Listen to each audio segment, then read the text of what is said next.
Hi everybody, I'm back with another instalment for the Art by Marlene Advent Calendar. So in day 2 we got this little stamp which to me spoke of a garland and reminded me, I decided I was going to paint it in, surprise surprise, rainbow colours.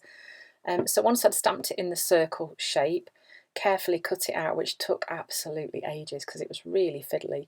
And then I thought, well, I'm going to paint it using watercolour paints in rainbow bright colours.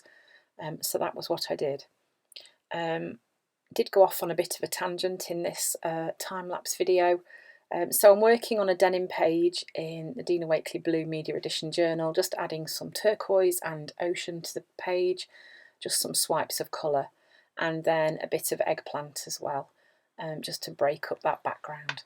So here we go with the watercolour paints, and as you can see, nice bright colours, and I am just dabbing off a little bit of the paint in some places just to give a bit of depth to those baubles, and then just adding a bit of green around there because it was meant to be a wreath. So then I decided I was going to use some of my handmade stamps to create a bit more to the wreath, and so went off on this weird tangent, stamping these out, painting them, cutting them out, only to decide that I didn't like how it looked.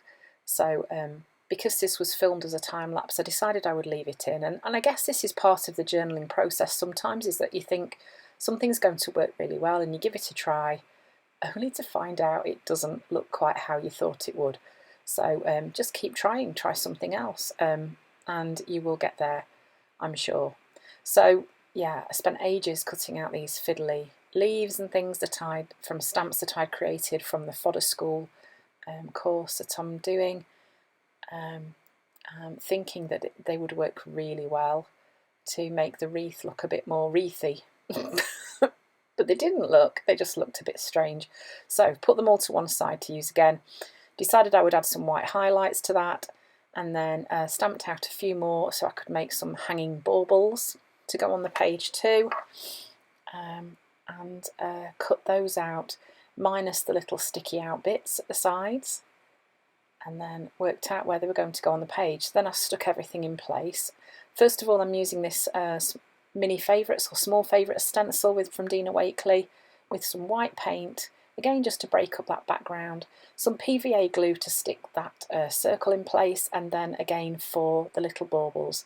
Then I used a Sharpie to kind of map out where the strings were going to go for those to hang from, and then going in with my Posca pen, adding some dots, and you can see immediately that just starts to break up that garland. It makes it look, I think, really pretty. And then just added some little smudges of white and some green dots too. Blimey, it's difficult talking when this is so fast.